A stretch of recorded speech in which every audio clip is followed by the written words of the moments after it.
കറണ്ടില്ലാത്ത ഒരു ലോകത്തെക്കുറിച്ച് നമുക്ക് ചിന്തിക്കാൻ കഴിയില്ല. വൈദ്യുതി ഏതാണ്ട് 17-ാം നൂറ്റാണ്ടിൽ അതൊരു ശാസ്ത്രീയമായ അവതരണം വന്നുവെങ്കിലും 19-ാം നൂറ്റാണ്ടോടുകൂടിയാണ് അത് നമ്മളൊരു പഠന മേഖലയായി സ്വീകരിച്ചിട്ടുള്ളത്. ഈ പഠന മേഖല എന്ന് പറയുമ്പോഴത്തേക്കും അതിൻ്റെ വളർച്ച, അതായത് ബേസിക് എഞ്ചിനീയറിംഗ് ബ്രാഞ്ചിൽ ഏറ്റവും കോറായിട്ടുള്ള ഒരു സബ്ജക്റ്റാണ് ഇലക്ട്രിക്കൽ എഞ്ചിനീയറിംഗ്. ഇലക്ട്രിക്കൽ എഞ്ചിനീയറിങ്ങിൻ്റെ സാധ്യതകളെ നമുക്ക് ഒരിക്കലും ഒഴിവാക്കാൻ പറ്റാത്ത, കാലാകാലങ്ങളിൽ വളരെ വേഗത്തിൽ അഡ്വാൻസ് ചെയ്തുകൊണ്ടിരിക്കുന്നത്. കാരണം ഇലക്ട്രിക്കൽ എഞ്ചിനീയറിങ്ങിൻ്റെ സബ് ഡിവിഷൻസ് ആയിട്ട് തന്നെയാണ് ഇലക്ട്രോണിക്സ് വന്നിട്ടുള്ളത്, കമ്പ്യൂട്ടർ സയൻസ് വന്നിട്ടുള്ളത്, മെക്കട്രോണിക്സ് വന്നിട്ടുള്ളത്. അങ്ങനെ എല്ലാ മേഖലകളും ഈ ഒരു പഠന മേഖലയുടെ അനുബന്ധമായിട്ടാണ് പലപ്പോഴും വന്നിട്ടുള്ളത്. ആ അനുബന്ധ മേഖലകളെ കൂടെ പരിഗണിക്കപ്പെടുമ്പോൾ ഇലക്ട്രിക്കൽ എഞ്ചിനീയറിംഗ് നമ്മുടെ മുമ്പിൽ ഒരുക്കുന്ന അവസരങ്ങൾ KSEBയിൽ വെറുതെ ഇലക്ട്രിസിറ്റി പ്രൊഡ്യൂസ് ചെയ്യുക, ഇലക്ട്രിസിറ്റി ഡിസ്ട്രിബ്യൂട്ട് ചെയ്യുക, ഇലക്ട്രിസിറ്റി സ്റ്റോർ ചെയ്യുക എന്നതിനപ്പുറത്തേക്ക് വളരെ വിശാലമായ ഒരു പഠന തൊഴിൽ മേഖലയായിട്ട് ഇത് മാറുന്നത് എവിടെയാണ്? ആധുനിക കാലഘട്ടത്തിൽ നമ്മൾ ഗ്രിഡ് സിസ്റ്റമൊക്കെ യൂസ് ചെയ്തുകൊണ്ടാണ് ഇലക്ട്രിസിറ്റി സപ്ലൈ ചെയ്യുന്നത്. അതോടൊപ്പം തന്നെ വിൻഡ് എനർജിയും സോളാർ എനർജിയും ഹൈഡ്രോ ഇലക്ട്രിക് പ്രോജക്റ്റുകളും ഒക്കെ നമ്മുടെ മുമ്പിലേക്ക് വരുന്ന സമയം അവിടെ പരമ്പരാഗതമല്ലാത്ത പല തൊഴിൽ മേഖലകളും പഠന മേഖലകളും ഈ ഒരു മേഖലയിൽ അവതരിപ്പിക്കപ്പെടുന്നു. ആധുനിക കാലഘട്ടത്തിൽ ആർട്ടിഫിഷ്യൽ ഇൻ്റലിജൻസിൻ്റെയും ഇൻ്റർനെറ്റ് ഓഫ് തിങ്സിൻ്റെയും ഓട്ടോമേഷൻ്റെയും ഒക്കെ സാധ്യതകൾ ഇലക്ട്രിസിറ്റിയുടെ പ്രൊഡക്ഷനും അതിൻ്റെ ഡിസ്ട്രിബ്യൂഷനുമായിട്ട് ബന്ധപ്പെട്ട മേഖലകളിൽ, ഒരു പ്രൊഡക്ഷൻ മാനേജ്മെൻറ്റ് മേഖലകളിൽ ഒക്കെ, ഗ്രിഡ് മാനേജ്മെൻറ്റ് മേഖലകളിലൊക്കെ നമ്മൾ ഉപയോഗപ്പെടുത്തുന്നതായിട്ട് കാണാൻ കഴിയും.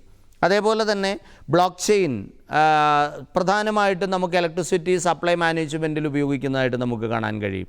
അപ്പോൾ ഇവിടെയൊക്കെ കാലാകാലങ്ങളിൽ വരുന്ന ആർട്ടിഫിഷ്യൽ ഇൻ്റലിജൻസിൻ്റെയും മെഷീൻ ലേണിങ്ങിൻ്റെയും ഓട്ടോമേഷൻ്റെയും സെൻസറുകളുടെയും ഒക്കെ ഉപയോഗം കൂടുതലായിട്ട് ഈ മേഖലയിൽ അപ്ലൈ ചെയ്യുമ്പോൾ കാലികമായിട്ട് വരുന്ന ഈ മാറ്റങ്ങൾക്കനുസരിച്ച് തൊഴിലിടങ്ങളിൽ പ്രവർത്തിക്കാൻ ആഗ്രഹിക്കുന്ന ആൾക്കാർ അപ്ഡേറ്റ് ചെയ്യപ്പെടേണ്ടതായിട്ടുണ്ട്.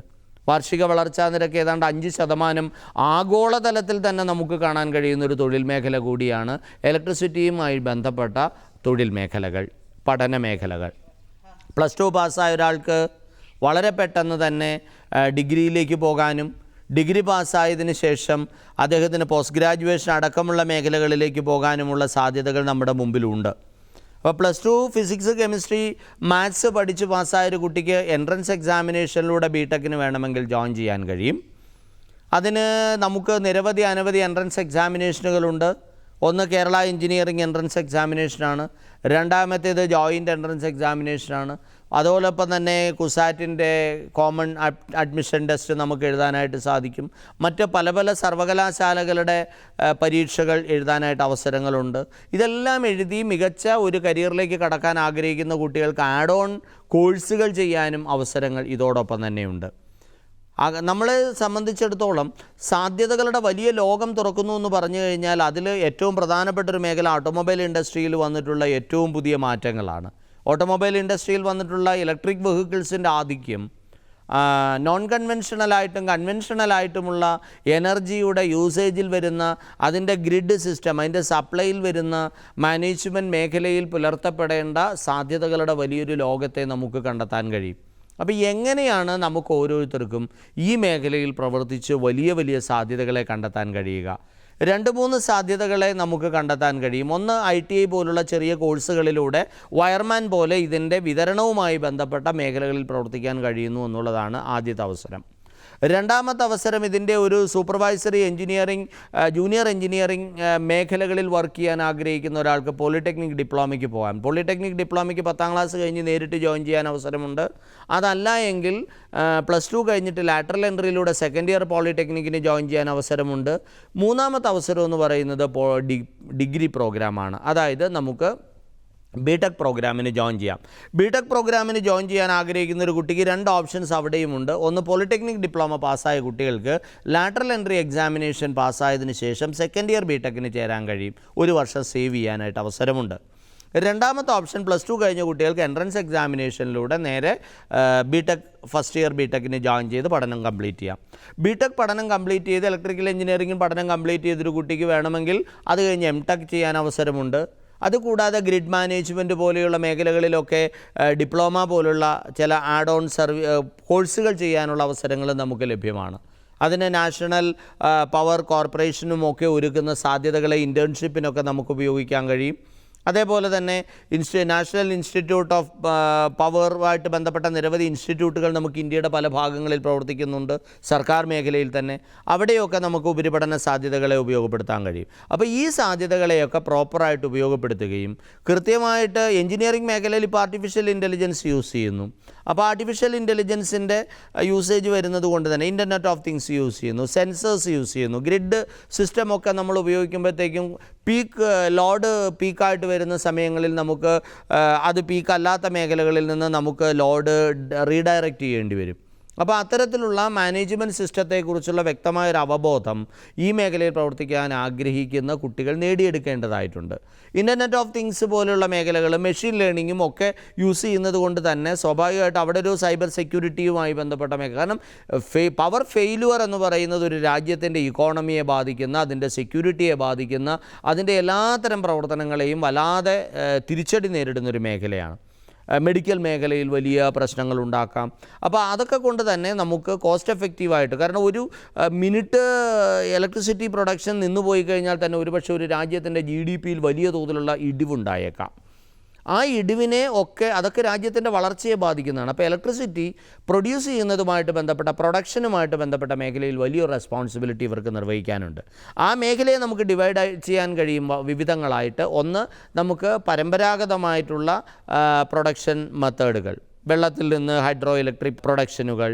അതേപോലെ തന്നെ നമുക്ക് രണ്ടാമത് വരുന്ന ഒരു മേഖല എന്ന് പറയുന്നത് തെർമൽ പ്ലാന്റുകളിലൂടെ നീരാവിയിൽ നിന്ന് വൈദ്യുതി ഉൽപ്പാദിപ്പിക്കുന്ന മേഖലയാണ്. അതും കഴിഞ്ഞാൽ മൂന്നാമത് വരുന്നൊരു മേഖല എന്ന് പറഞ്ഞാൽ ആറ്റോമിക് എനർജിയാണ്. അതേപോലെ തന്നെ നോൺ കൺവെൻഷണലായിട്ട് നമ്മൾ യൂസ് ചെയ്തുകൊണ്ടിരിക്കുന്ന മേഖലകൾക്ക് ഒപ്പം തന്നെ ഒരു ഗ്രീൻ എനർജി എന്നൊക്കെ വിശേഷിപ്പിക്കപ്പെടാൻ കഴിയുന്ന മേഖലകളുണ്ട്. ഒരു ഗ്രീൻ ഇക്കോണമി വളർന്നു വരുമ്പോൾ നമുക്ക് ഗ്രീൻ എനർജി നമ്മുടെ മുമ്പിലുണ്ട്. ആ ഗ്രീൻ എനർജിയിലാണ് പ്രധാനമായിട്ടും സോളാർ പാനലുകൾ വരിക. ഒരു വീടിൻ്റെ മുകളിൽ നിന്ന് ആ വീട്ടിലേക്ക് ആവശ്യമുള്ള ഇലക്ട്രിസിറ്റി പ്രൊഡ്യൂസ് ചെയ്യാൻ കഴിയുമ്പോൾ അതൊരു ഇക്കോ സിസ്റ്റത്തെ മൊത്തത്തിൽ പ്രൊട്ടക്റ്റ് ചെയ്യുകയാണ്. വനനശീകരണം ഒഴിവാക്കാൻ കഴിയുന്നു. വലിയ വലിയ ഡാമുകൾ വേണം നമുക്ക് ഹൈഡ്രോ ഇലക്ട്രിക് പ്രോജക്റ്റുകൾ ആരംഭിക്കാൻ.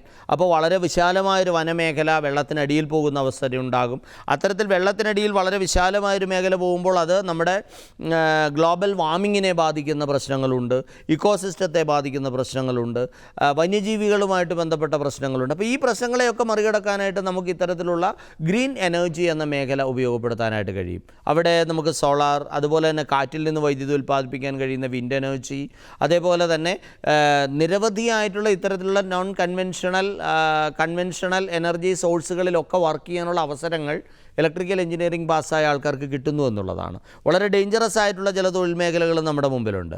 ഡിഫൻസ് സിസ്റ്റം, ഒരു രാജ്യത്തിൻ്റെ ഡിഫൻസ് സിസ്റ്റത്തിൽ, റെയിൽവേ സിസ്റ്റത്തിലൊക്കെ പ്രോപ്പറായിട്ട് ത്രൂ ഔട്ട് ഇലക്ട്രിസിറ്റിയുടെ സപ്ലൈ ആവശ്യമാണ്. അപ്പോൾ അതിൻ്റെ നെറ്റ്വർക്കുമായിട്ട് ബന്ധപ്പെട്ട മേഖലകൾ, അതുകൂടാതെ അതിൻ്റെ ഡേറ്റ അനാലിസിസുമായിട്ട് ബന്ധപ്പെട്ട മേഖലകൾ. കാരണം ഏത് ടൈമിലാണ് കൂടുതലായിട്ട് ഇലക്ട്രിസിറ്റി യൂസ് ചെയ്യുന്നത്, ആ സമയത്ത് കൂടുതൽ പ്രൊഡക്ഷൻ വർദ്ധിപ്പിക്കേണ്ടതായിട്ടുണ്ട്.